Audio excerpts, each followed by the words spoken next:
Bienvenidos hermanos y amigos a este estudio de la Palabra de Dios. Y ya estamos en el capítulo 5, el último capítulo del libro de Santiago, la Epístola de Santiago.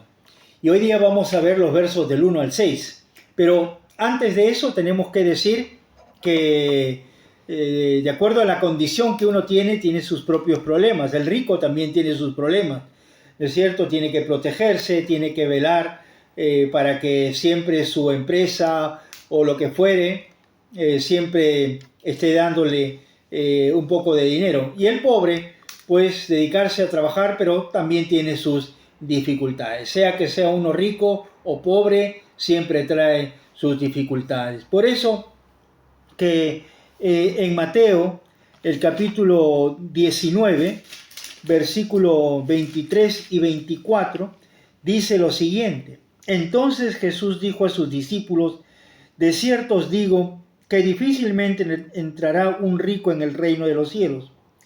Otra vez digo que es más fácil pasar un camello por el ojo de una aguja que entrar un rico en el reino de Dios. Entonces vemos acá que nuestro Señor Jesucristo habla de aquellas personas que confían más en las riquezas que en Dios.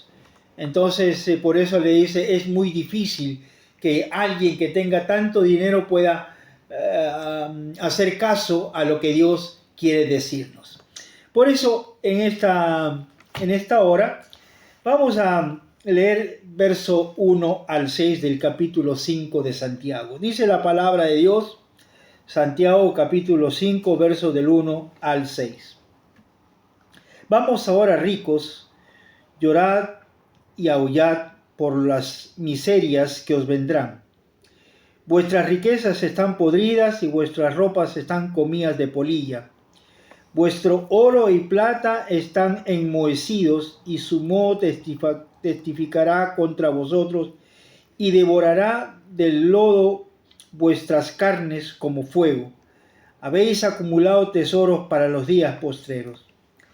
He aquí clama el jornal de los obreros que han cosechado vuestras tierras, el cual por engaño no les ha sido pagado por vosotros. Y los clamores de los que habían cegado han entrado en los oídos del Señor de los ejércitos. Habéis vivido en deleites sobre la tierra y sido disolutos.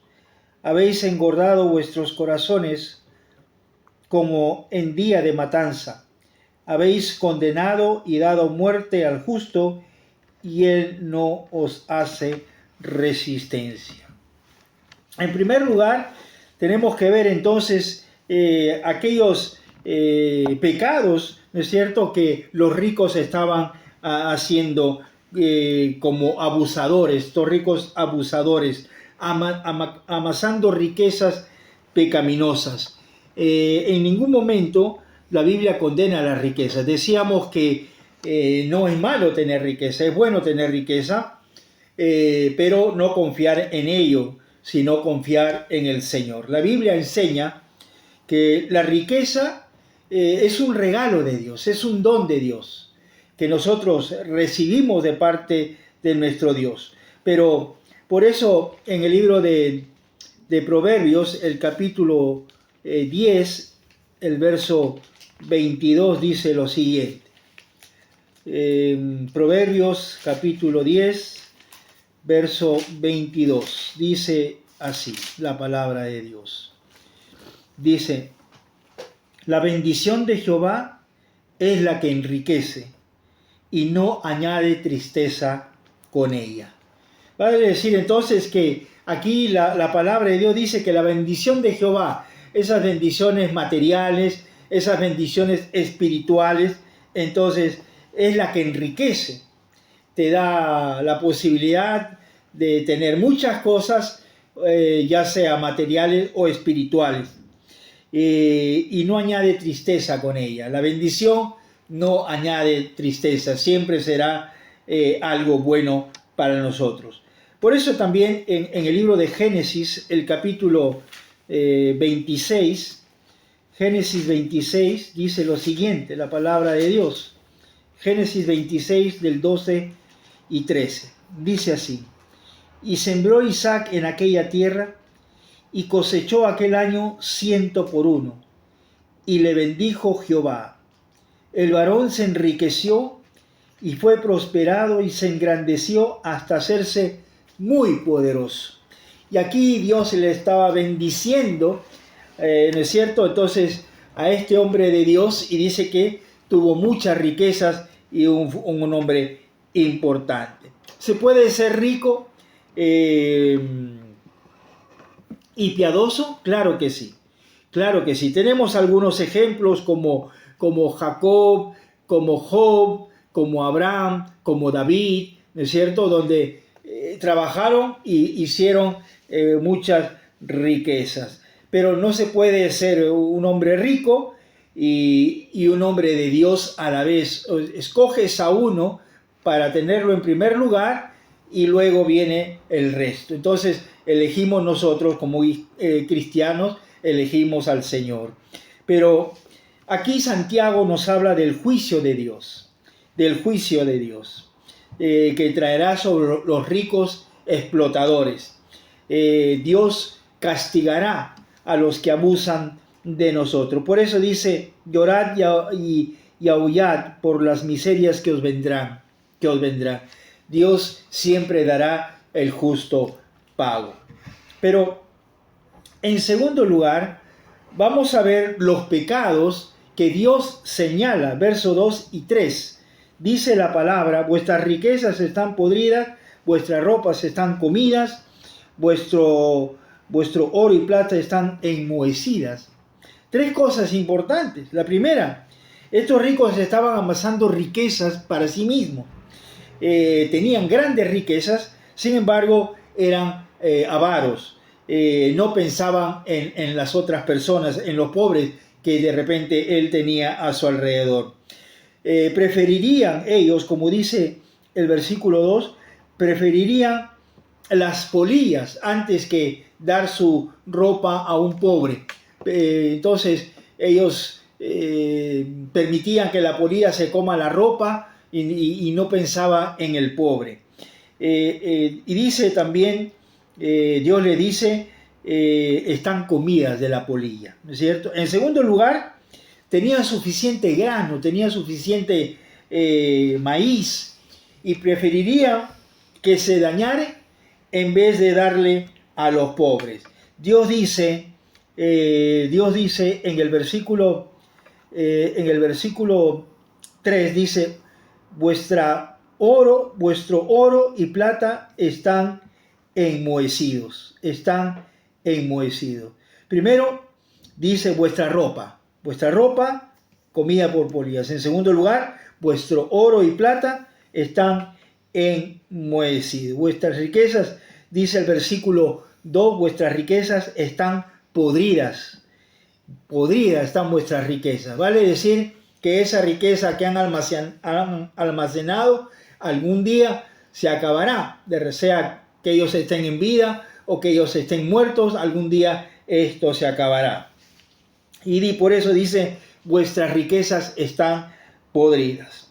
Y en tercer lugar pasa con el oro y con la plata, ¿no? Como tenían tanto, entonces ya sus almacenes ya no daban para más, sus baúles ya no daban para más, entonces lo dejaban afuera y el hongo se comía tanto el oro como la plata.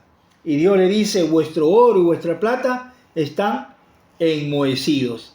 Vale decir entonces que tres cosas importantes aquí, lo que dice el versículo 2 y versículo 3. Versículo 2, vuestras riquezas están podridas.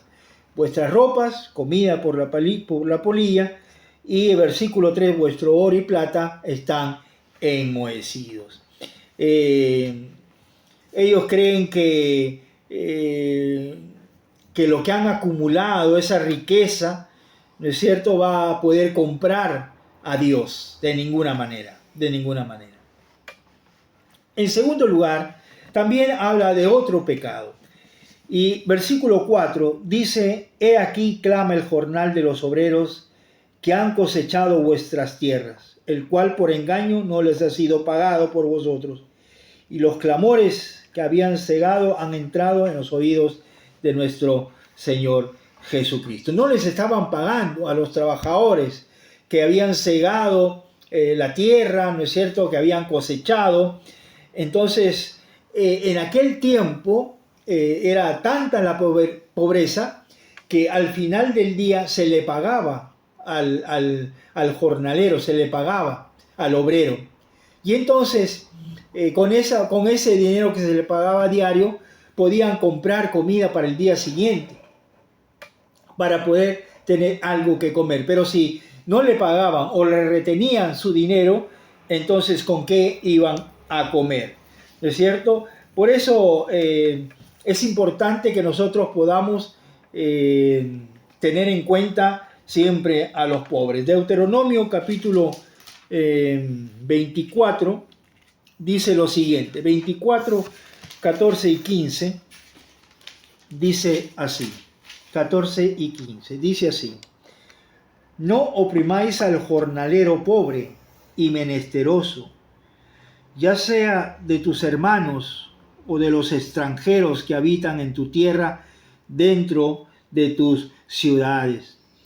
En su día le darás su jornal, y no se pondrá el sol sin dárselo, pues es pobre, y con él sustenta su vida, para que no clame contra ti a Jehová y sea en ti pecado.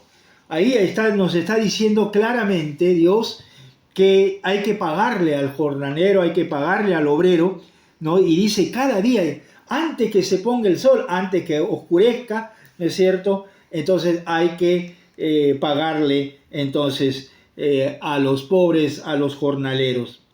Por eso Santiago dice que los clamores de los que habían cegado han entrado en los oídos del Señor, ¿no? Y Dios toma nota de todo esto. A Dios no se le escapa absolutamente nada. No crea que en los ricos por retener el dinero de los pobres o de sus jornaleros va a tener más. De ninguna manera. Dios está anotando todo ello. Pero también en el versículo 5 encontramos otro pecado. Dice el versículo 5: habéis vivido en deleite sobre la tierra, y sido disolutos, habéis engordado vuestros corazones como en día de matanza. Han puesto su felicidad en las cosas de la tierra, en las cosas de la tierra. Por eso dice, has vivido en deleites, has vivido con tus bienes materiales, lo has despilfarrado, lo has botado, ¿no es cierto? Porque tienes en cantidad. Sin embargo, estos ricos, el fin de su vida era justamente la riqueza. Entonces, y han vivido, dice, han vivido disolutamente. O sea, vale decir que no tenían en cuenta a nadie, no hacían lo que querían con sus riquezas que habían almacenado. Pero no honraba a Dios, de ninguna manera honraba a Dios. Y el versículo 6 termina diciendo: habéis condenado y dado muerte al justo, y él no os hace resistencia. Posiblemente el justo no podía defenderse, ¿no es cierto?, del abuso y sufre las consecuencias. El justo sufre por no poder defenderse, porque el rico pues podía comprarse jueces, podría comprarse autoridades, mientras el pobre simplemente esperaba la justicia de un juez justo, un juez que le pueda hacer justicia. Nosotros tenemos a un juez de toda la tierra. Tenemos un Dios que toma nota de todo lo que nos acontece y Él dará a cada uno nuestras recompensas. Dios conoce nuestras aflicciones. Dios lucha por nosotros. En el Salmo 110, y con esto vamos terminando, en el Salmo 110, el versículo 1 y 2 dice lo siguiente: Jehová dijo a mi Señor, siéntate a mi diestra hasta que ponga tus enemigos por estrado de tus pies. Jehová enviará desde Sión la vara de tu poder. Domina en medio de tus enemigos. Siempre Dios es el que tiene la última autoridad. Dios es el que tiene la última palabra. No somos nosotros, no somos los hombres, sea que seamos ricos o que seamos pobres, no tenemos la última palabra. La última palabra la tiene el Señor. En segundo lugar, Dios nos bendice para ser de bendición a otras personas. En Efesios el capítulo 4 dice lo siguiente, 4:28, dice la palabra del Señor, dice, el que hurtaba no hurte más, sino trabaje haciendo con su mano lo que es bueno, para que tenga que compartir con el que padece necesidad. Entonces acá Dios dice, hay que trabajar para compartir con aquel que tiene una necesidad. No acumulemos tesoros en la tierra, sino en el cielo. Mateo 6:19 al 21 lo menciona. No envidiemos a los ricos. Quisiéramos tener esto o aquello, pero dice la palabra de Dios en 2 de Corintios, el capítulo 8, dice lo siguiente. Dice la palabra en el capítulo 8, el verso 9, dice, porque ya conocéis la gracia de nuestro Señor Jesucristo, que por amor a vosotros se hizo pobre, siendo rico, para que vosotros con su pobreza fueseis enriquecidos. Entonces, nosotros sabemos que somos ricos en el Señor, ¿no es cierto? Tenemos que valorar las riquezas materiales, sí, pero por encima de todo tenemos que valorar muchísimo las riquezas espirituales. Debemos alegrarnos de las abundantes bendiciones que Dios nos manda cada día. Y eso debe ser nuestra actitud, una actitud de contentamiento, una actitud donde uno puede agradecer por las cosas que Dios nos da y también agradecer por las cosas que Dios nos da porque Él sabe en qué momento nos ha de bendecir. En este tiempo, que Dios nos ayude y nos bendiga a cada uno de nosotros. Hasta el próximo video.